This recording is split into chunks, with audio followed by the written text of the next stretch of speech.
Boa noite. Boa noite. Com boa noite caloroso desse, não há frio que aguente. Meus caros amigos, minhas queridas amigas, que Jesus nos abençoe, nos guarde e nos mantenha em sua paz. É para mim uma alegria muito grande estar aqui na noite de hoje, pelos mais variados motivos. O primeiro deles é que nós estamos conversando enquanto o Brasil decide a Copa América. E vocês poderiam estar perguntando assim, mas o que isso tem a ver com a palestra? É sinal que nós estamos renunciando ao jogo para pensar um pouco em Jesus. Nós estamos renunciando à nossa paixão pelo futebol. E eu admito que a paixão em mim pelo futebol é muito grande. Então a renúncia para estar com vocês aqui é prova de que eu estou avançando, pelo menos caminhando. Felicidade também por estar aqui por primeira vez, conversando com cada um de vocês, entretecendo novos amigos, novas amizades, que são florações que a gente planta no jardim da vida. Feliz, porque se vocês observarem lá na última cadeira, podem olhar, estão vendo um bebezinho com olhos abertos, que parecem duas jabuticabas? Eu hoje sou um pai babão, porque ela tem 8 meses de idade. A minha esposa falaria assim comigo: 8 não, vai fazer 9, porque o pai sempre diz a idade que tem e a mãe sempre diz a idade que vai fazer. A minha esposa, que é a luz dos meus dias, porque sem a minha esposa eu nem estaria conversando com vocês na noite de hoje. E a minha mãe, Dona Selene, que mora em Itaperuna, é católica, mas eu costumo dizer o seguinte: hoje ela é 70% católica e 30% espírita, porque senão não estaria conosco participando desse banquete de Jesus à luz da venerada doutrina espírita. Então é muita alegria para uma tarde e noite única, que esse Jesus, o amigo de todas as horas, se mantenha e permaneça conosco. Como é bom falar em Jesus, como é bom lembrar de Jesus, como é bom sentir Jesus na acústica da nossa alma e principalmente deixar que Ele viva por nós, através de nós, e permaneça em nossos atos na construção de um mundo melhor. Tamanha foi minha felicidade quando ouvi a música que vocês entoaram, que me fez lembrar Jesus, me fez lembrar Chico Xavier, que foi um homem que viveu Jesus na sua essência. E para a gente lembrar de Jesus, nada melhor do que contar uma parábola, porque as parábolas são os ensinamentos de Jesus na sua beleza, na sua excelência. E eu quero nessa noite de hoje contar uma parábola, recontar uma parábola que tenho certeza que todos vocês já ouviram, conhecem, mas que nós vamos meditá-la nela mais uma vez, que é a parábola do filho pródigo. Não sem antes perguntar a vocês o que é uma parábola. Uma parábola é uma história real, uma história que ocorreu? Não. Vários foram os encontros de Jesus, vários foram os ensinamentos dele, de fatos reais que ocorreram no seu apostolado, na sua vida. Mas parábolas, para ser o mais fácil possível, são histórias que Jesus contou para que os homens da época entendessem verdades complexas de formas simples. Foi a forma como Jesus encontrou de que aqueles corações rudes agasalhassem a parte moral dos seus corações. Mas as parábolas têm ainda uma outra vertente de significação. Quando estudamos o livro O Consolador, do benfeitor Emmanuel, lá na questão 290, Emmanuel nos diz que a parábola é tal qual uma semente, que é depositada no solo, e quanto mais nós amadurecemos o nosso psiquismo, essa semente dá florações mais belas na vida de cada um de nós. O que isso quer dizer? Quanto mais crescemos em entendimento, quanto mais aprendemos a viver a vida e reflexionamos em Jesus, mais profundidade nós damos às parábolas de Jesus. Então vejam, o sentido de 2000 anos atrás era nós que vimos caminhando pelo curso das existências, nós conseguimos hoje, pela proposta espírita, entender a parábola do filho pródigo de uma forma diferente. Vamos mergulhar juntos então? Vocês aceitam? Então vamos. Não sem antes lembrar uma questão do Livro dos Espíritos, a questão 627. Quando os bons espíritos dizem da seguinte forma: Jesus falava conforme o tempo e o lugar. E o que isso quer dizer? Que aquela parábola foi contada de acordo com os fatos da época e de acordo com o lugar que ela foi contada. Então nós temos que adaptar para o nosso entendimento do dia de hoje. Então um pai tinha 2 filhos. Poder-se então chamar a parábola dos 2 filhos, mas se convencionou chamar a parábola do filho pródigo. Um pai tinha 2 filhos, o mais novo chega a seu pai e diz assim: pai, dá-me a tua parte na herança, que eu quero sair pelo mundo e viver como der na minha testa. Eu quero dar aos meus dias a direção que eu achar a mais importante. Observem, conforme a tradição da época, o filho mais velho ficou. O filho mais velho era o que representava a família na ausência do pai. Então, não houve propriamente uma divisão, porque o filho mais velho, conforme as tradições hebraicas, ficava com 2/3 da herança. O que o filho mais novo pegou foi 1/3. E por que você está falando isso? Porque no final nós vamos entender que a atitude do filho mais velho foi deixar que o filho mais novo saísse, para que ele pudesse desde então gozar de uma parte que seria maior na ausência do pai. Detalhes históricos. Então o pai divide a herança, dá aquele 1/3 que cabia ao filho mais novo, e ele sai a viver, conforme a narrativa de Lucas, capítulo 15, versículos de 11 a 32, dissolutamente. Ele gasta todos os bens que lhe couberam na herança em meio a farras, em meio a prostitutas, em meio a festas que pareciam não ter fim. Quando sobreveio aquele lugar onde ele foi morar, uma grande seca. Outro parêntese: as secas eram muito comuns na terra de Israel. A seca da qual adivinha a fome. E aqueles que não costumavam guardar, que viviam dissolutamente, eram pegados, não muitas vezes de surpresa, quando vinham as secas, quando vinham as fomes. Como ele tinha gastado todo o dinheiro, agora ele precisava trabalhar. Mas ninguém dava emprego a um jovem que não queria trabalhar, que queria viver a vida de uma forma dissoluta, mas ele precisava comer, ele precisava vestir. Então ele foi tomar um emprego como guardador de porcos. E aqui eu faço um outro parêntese. Vocês sabem o que o porco representa para um hebreu, para um israelita? Eles não comem carne de porco.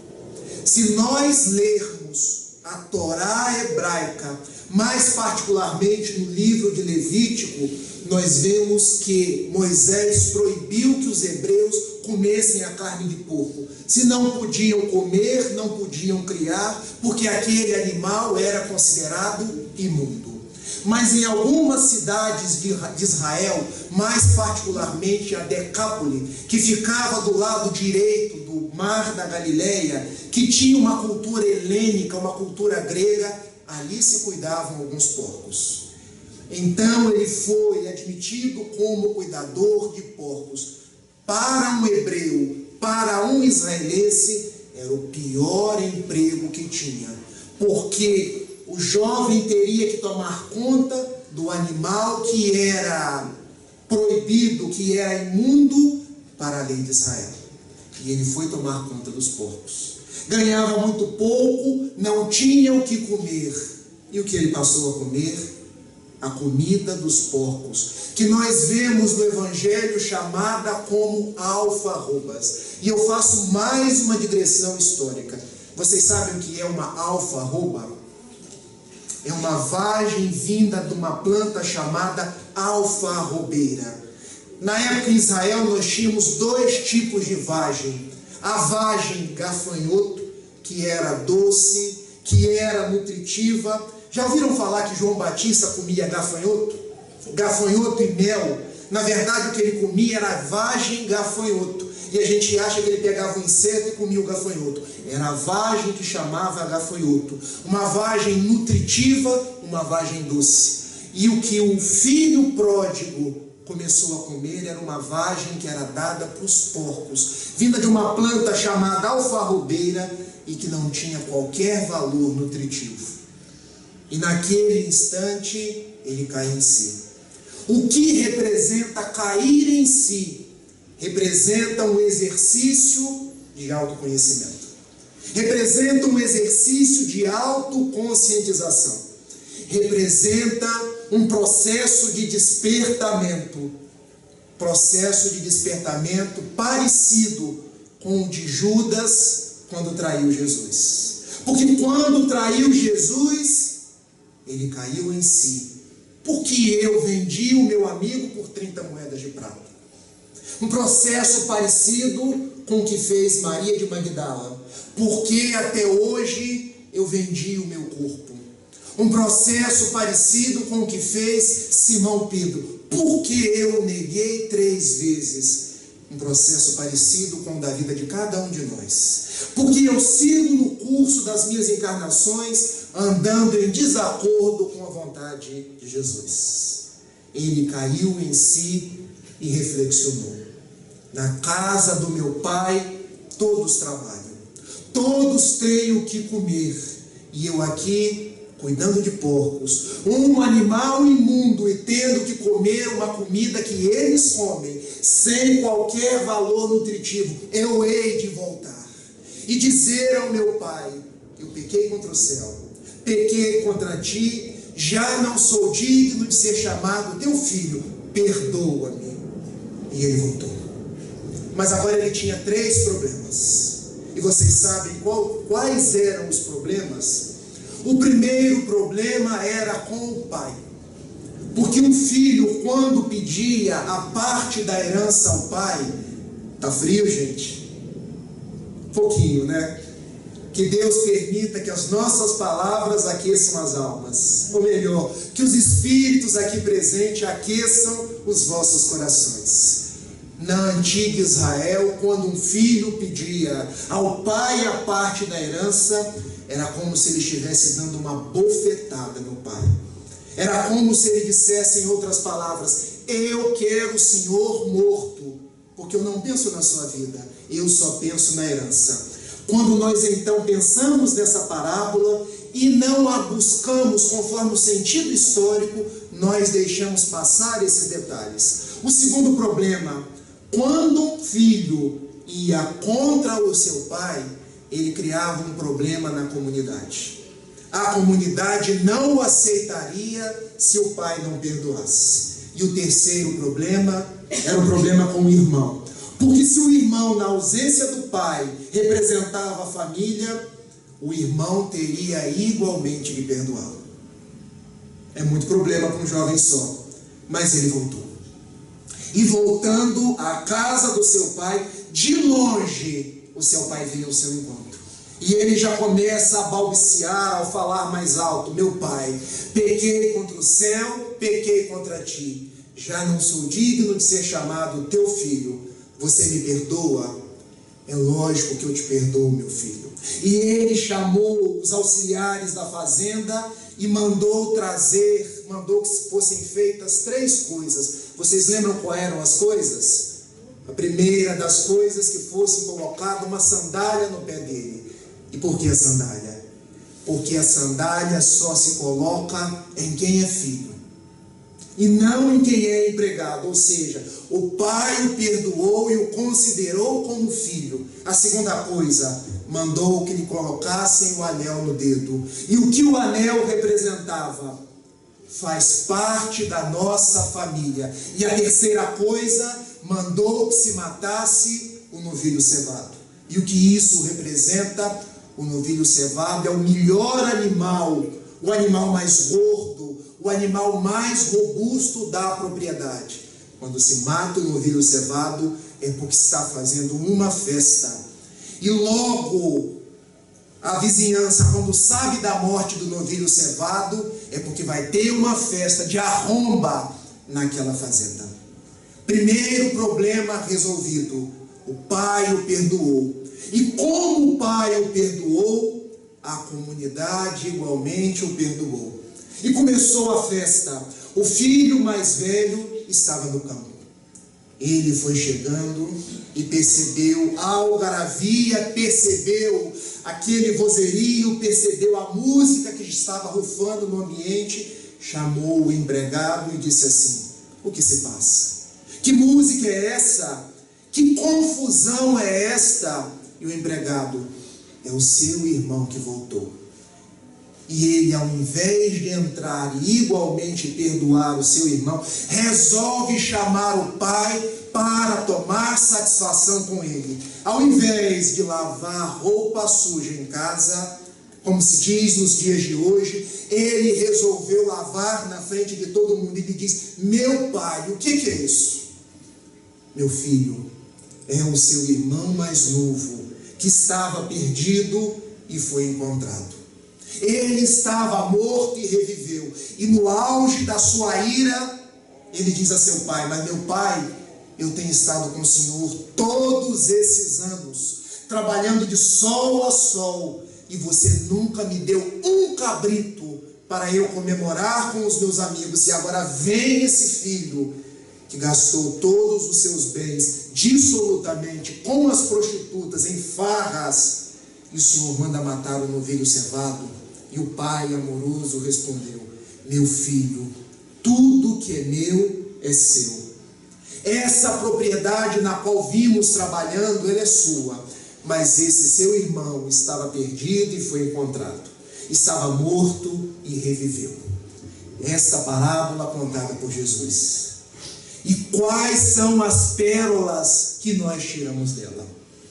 Porque nós já ouvimos muitas vezes, mas agora nós vamos pensar detalhes para a nossa conversa da noite. Qual era o vício que caracterizava o filho pródigo? Egoísmo. Qual era o vício que caracterizava o irmão mais velho? Egoísmo. Com qual dos dois nós nos parecemos? Com ambos. Em determinados momentos da vida, nós somos tal qual o filho pródigo. Em determinados momentos da vida, nós somos tal qual o irmão mais velho. Mas, Rafael, se você está dizendo que os dois são egoístas, qual a diferença?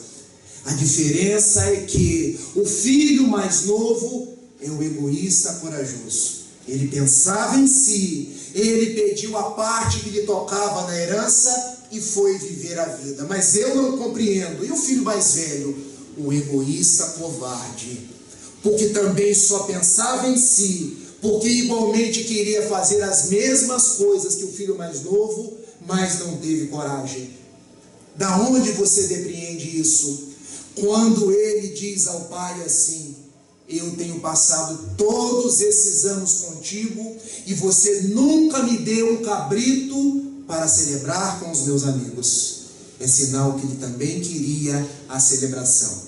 É sinal que ele também queria viver a vida dissolutamente. É sinal que ele também queria sair, me perdoe a expressão, mas típica dos dias de hoje, para a gandaia. Mas não teve coragem. Mas os dois eram egoístas porque só pensavam em si. Não pensavam na família. Não pensavam no pai. Não pensavam um nos outros. E agora eu pergunto para vocês, fazendo uma leitura espírita dessa parábola do filho pródigo, o que está escrito em a questão 913 do Livro dos Espíritos, quando Kardec indaga aos imortais: qual o mais radical de todos os vícios? O egoísmo. O egoísmo é a razão de todas as nossas inconsequências dos dias de hoje. Reparem e percebam na nossa vida se nós não temos agido de forma egoísta. Porque o egoísmo tem um filho dileto chamado orgulho. E Kardec diz em a questão 785 do Livro dos Espíritos: ao indagar os imortais que egoísmo e orgulho são os dois vícios que nos impedem de progredir. Façamos uma análise do mundo contemporâneo e vejamos se o egoísmo não é a marca que nos impede de ter paz. E eu pergunto para vocês, sem querer falar em política, por que o nosso país tem andado tão ruim das pernas? Porque os nossos homens públicos agem egoisticamente. Eles tomam o poder não para agir em nome do povo, mas para agir de acordo com aquilo que lhes aprove, com aquilo que lhes vai enriquecer. Porque as nossas famílias têm andado tão problemáticas? Porque pais, porque filhos, porque os membros em geral têm se tornado egoístas. Se pararmos para pensar, o grande problema das nossas vidas no dia de hoje chama-se egoísmo. O egoísmo é centrar-se na própria personalidade. É achar, como minha mãe muito me dizia, quando eu era menino pequeno lá em Itapiruna. Conhecem Itapiruna? Se reclamam do calor em Niterói, é porque ainda não foram em Itapiruna. A diferença é que aqui tem praia. Quando está muito calor, vai na praia de Piratininga, faz um jacaré, toma uma água de coco e tudo resolve. Em Itapiruna, 40 graus. Eu já vi fritar ovo no chão e passar no jornal depois. E não tem praia, tem um rio, o rio Muriaé, que nós amamos, muito poluído. O egoísmo. O egoísmo, dizia minha mãe para mim, é achar que o mundo gira ao redor do nosso umbigo. Achar que as pessoas gravitam ao redor da nossa personalidade. Porque o egoísta é assim. Olha, aqui eu dou a primeira palavra, eu dou a última palavra, aqui sou eu que mando. Aqui as coisas vão girar conforme eu quero. Me perdoe mais uma expressão. Uma vez eu fui pescar com o meu velho pai. E o meu velho pai, quando ia pescar, minha mãe se lembra dessa história. Ele, meu filho, que foi meu pai? Nós temos que estar concentrado para a pescaria. Mas por quê? Porque nós precisamos pegar o primeiro peixe, o último peixe, o maior peixe e a maior quantidade de peixes. E eu disse, para que isso, meu pai? Porque nós precisamos aparecer. Ninguém pode ganhar a gente. E eu cresci com aquilo tudo rodopiando na minha cabeça. E haja espiritismo para me trazer de volta para a realidade. Nós estamos aprendendo hoje a nos tornar pessoas humildes, pessoas simples e que vão abdicando do nosso ego.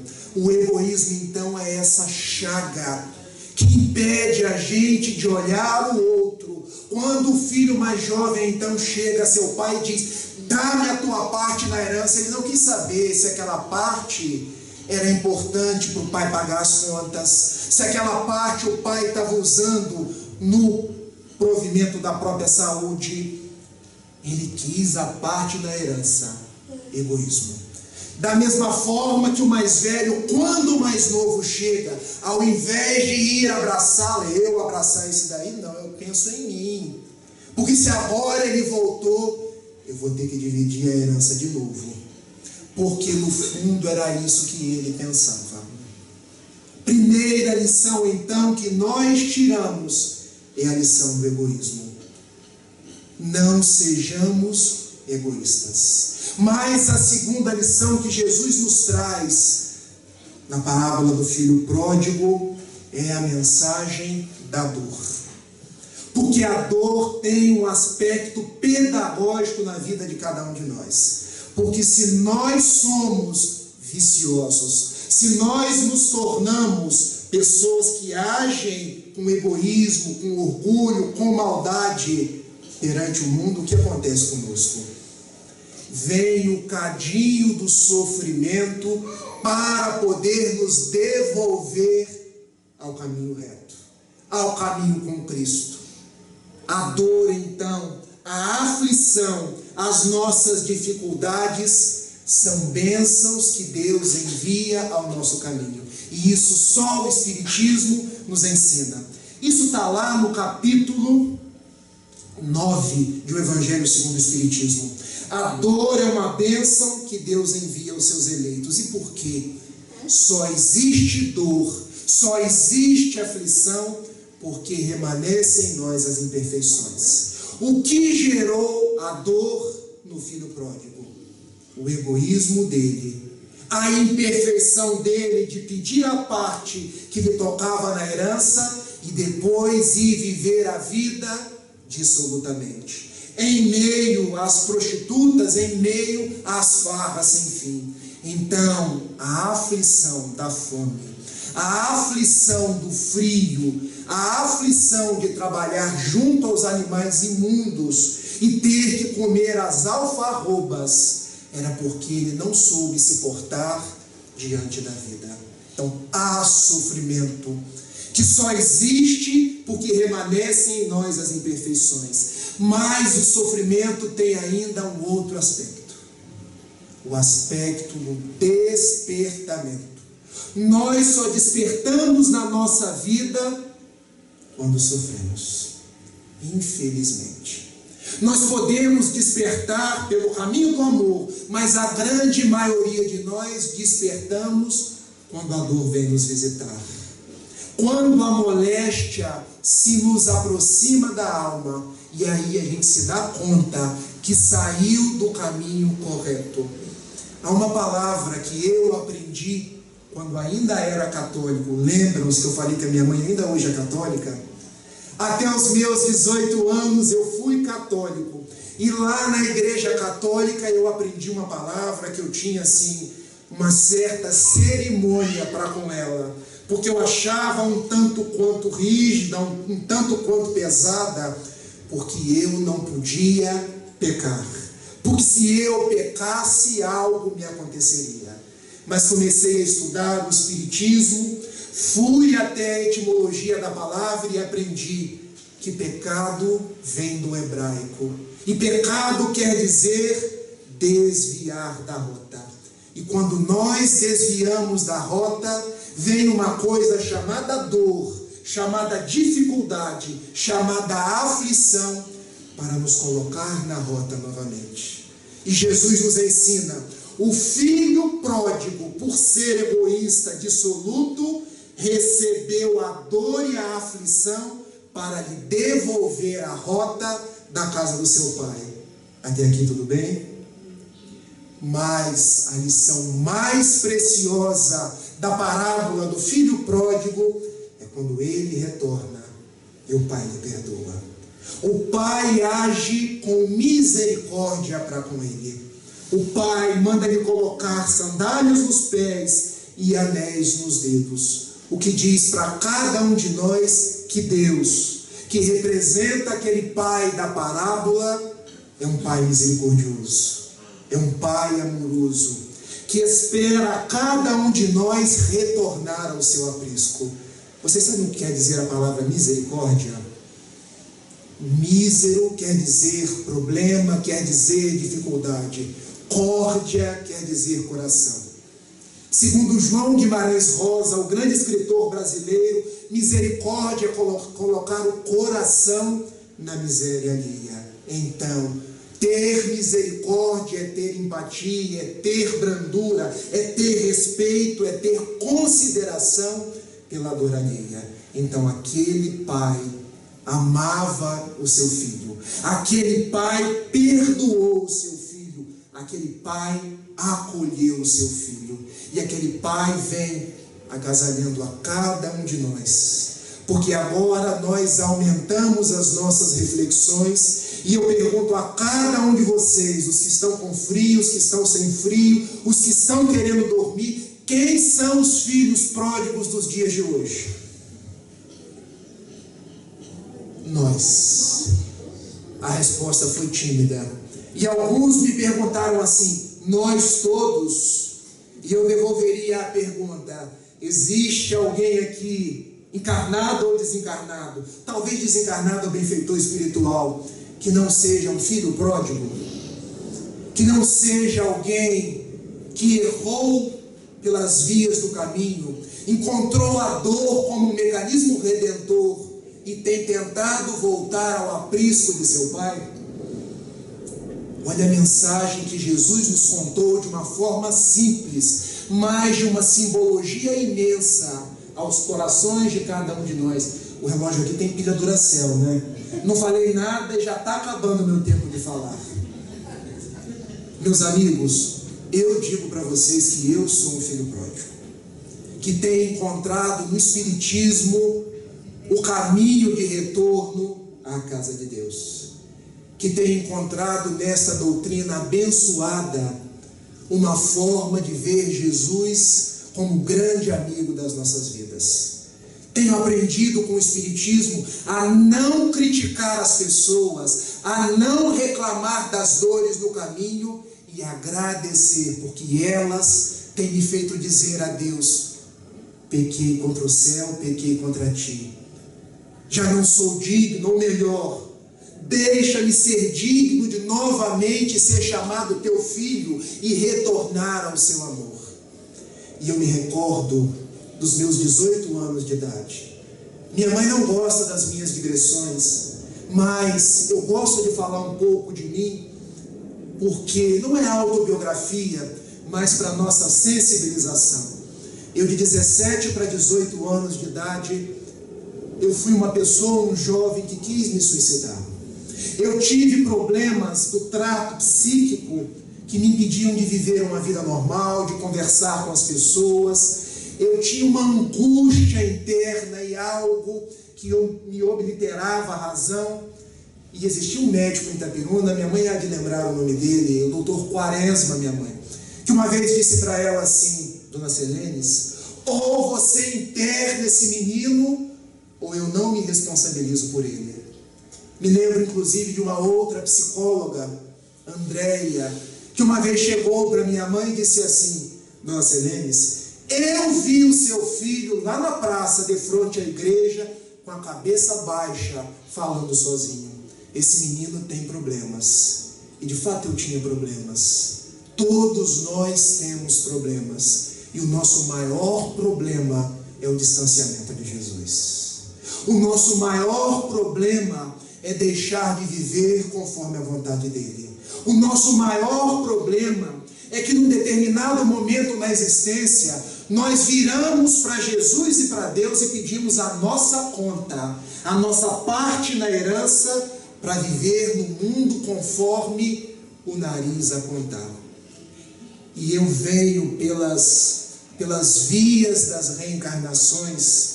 Uma delas, o benfeitor Camilo me contou. Conhecem Camilo? Benfeitor espiritual que atende e escrevia por José Raul Teixeira. José Raul Teixeira, o fundador do nosso Remanso Fraterno, que teremos agora no dia 28, esse evento em prol do Remanso Fraterno. Ele, numa carta ungida, disse para mim: meu filho, os dias da Inquisição te conhecem. A Santa Igreja Católica conheceu um dos religiosos mais cruéis que a gente pode imaginar.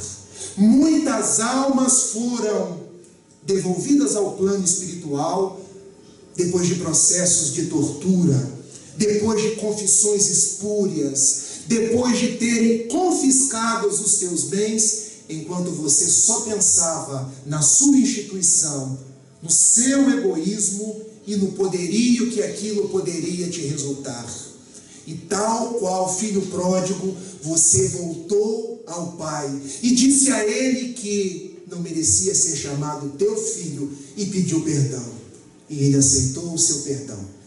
E te devolveu às vias do mundo num mecanismo chamado reencarnação, mas com um remédio salutar para a sua vida: Espiritismo.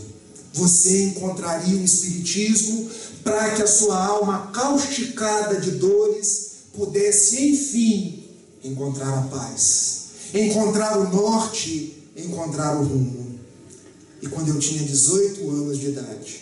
Nada obstante não ser filho de uma família espírita, eu passava por um grupo lá em Itapiruna, Rua 10 de Maio, grupo da Fraternidade Espírita Humberto de Campos. E uma voz na minha cabeça veio forte: entra. Sabe aquelas vozes que falam na nossa cabeça? Entra! E eu fiz. É que está gravando aqui, a gente tem que manter a postura. O pezinho foi para frente. E eu lembrei do amor que eu tinha por minha mãe. Porque não é que a minha mãe rejeitasse o espiritismo. Quando a gente não conhece, a gente tem medo. E eu pensava, eu não posso. Minha mãe me criou no catecismo da igreja. Eu cheguei a ser chamado para ser padre, para ir preparar-me para ser padre. E o pezinho foi para trás. Recordam-se de um personagem do Zorra Total, que ficava assim, pezinho para frente, pezinho para trás. E eu fiquei nos meus 18 anos, pezinho para frente, pezinho para trás. Eu imaginei assim, quem está na Rua 10 de Maio agora vai chegar para minha mãe: olha, seu filho agora enlouqueceu de vez. Mas era o momento que eu estava encontrando o meu caminho para Jesus, porque eu entrei para nunca mais sair. E quando eu entrei, um grupo de jovens, que eu não esqueço o nome, e poderia citar alguns para vocês aqui: César, Aline, Lúcio, Luiz Cláudio, me receberam e não falavam que a minha cabeça era grande. Observem como a gente sofre bullying. Naquela época não era bullying, era apenas sacanear. E eu tomava cada tapão aqui no pé do pescoço, porque a cabeça era grande. Não falavam que eu era magro, o espanador da lua. Eram jovens que gostavam de mim. Eram jovens que me chamavam para ir nas casas deles. Até então jovens não me chamavam para ir nas casas deles. E eu me apaixonei pelo Espiritismo. Porque o Espiritismo me mostrava Jesus amigo. Porque eu não gostava daquele Jesus na cruz. Aquele Jesus com pregos nas mãos e sofrendo. Aquilo me dava uma agonia. Deve ser porque nos dias da Inquisição eu andava com aquela cruz para poder matar as pessoas. E eu encontrei o Espiritismo como um retorno para a casa do meu pai. Como a dor foi amiga. Como a aflição veio a salvar os meus dias. Se não fosse a dor do quase suicídio, se não fosse a dor dos problemas mentais, talvez eu não tivesse encontrado Jesus, retornado para Ele, e hoje eu estivesse ou no plano espiritual, vítima do suicídio, ou em algum hospital psiquiátrico.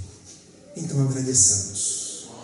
Agradeçamos as nossas dores, porque nos mostram as nossas imperfeições. Agradeçamos o Espiritismo. Agradeçamos essa proposta que nos mostra Jesus. E tal qual filhos pródigos, que cada um de nós somos, podemos voltar a Jesus.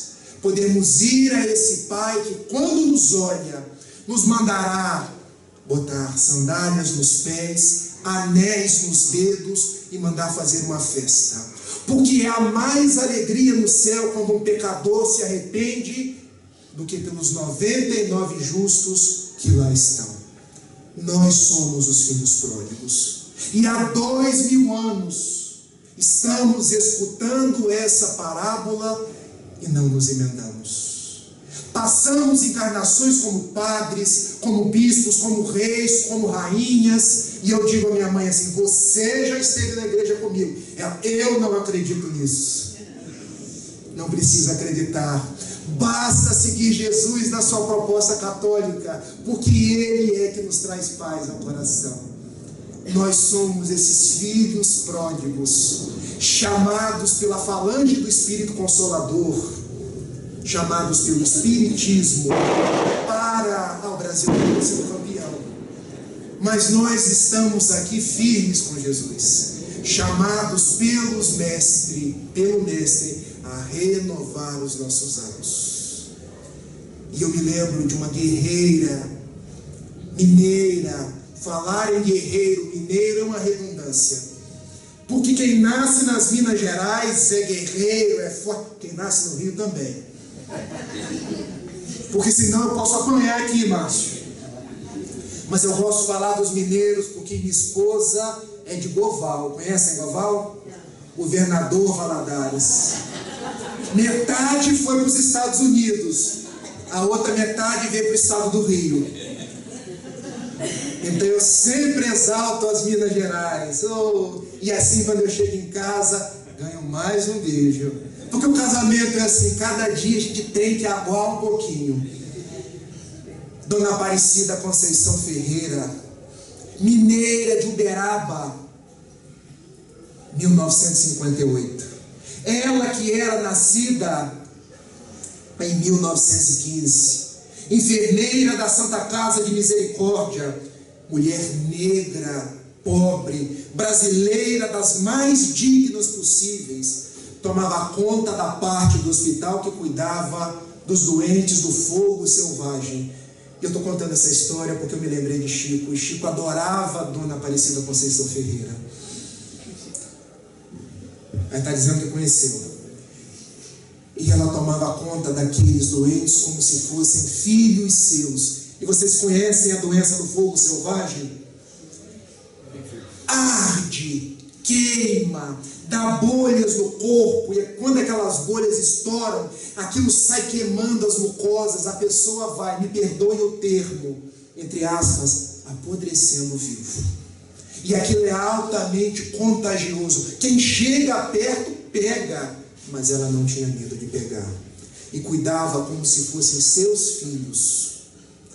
Era uma filha pródiga, retornando naquela dor intensa ao aprisco do pai. A direção do hospital disse assim: olha, não dá para ficar com esses 12 aqui dentro, porque é muito caro manter o tratamento. O governo não ajuda, a culpa é sempre do governo. O governo não ajuda e a doença pode passar para os outros internos. E o hospital colocou todo mundo para fora. Ora, se eles vão, eu vou também. E a senhora vai viver de quê? Vou viver do pão espiritual. Vou viver de Jesus e vou trabalhar para sustentar a mim e esses 12 doentes. Ela pegou os 12 e levou para casa, imagine. 12 doentes do pênfigo foliáceo do fogo selvagem, ela levou para casa. Chegando em casa, o marido, sempre o marido, mais os 2 filhos.